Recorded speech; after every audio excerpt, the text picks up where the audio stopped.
Video बना लेने इधर थोड़ी। ये बैठ जाता।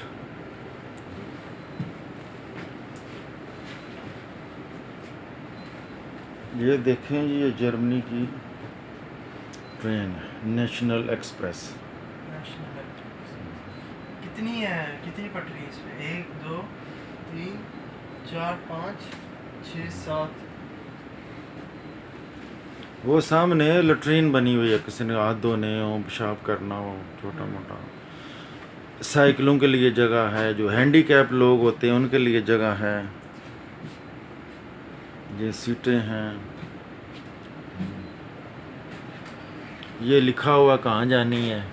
ये क्लोन जा रही है। इंग्लिश में कहते हैं क्लोन सिटी, तो डच में कहते हैं खल। दूर है यहाँ से। ये शहरों के नाम लिखे हुए, कहाँ से चलती है, कहाँ जाकर ख़त्म हो जाती है। दूर है यहाँ से क्लोन। 70 किलोमीटर दूर है यहाँ से।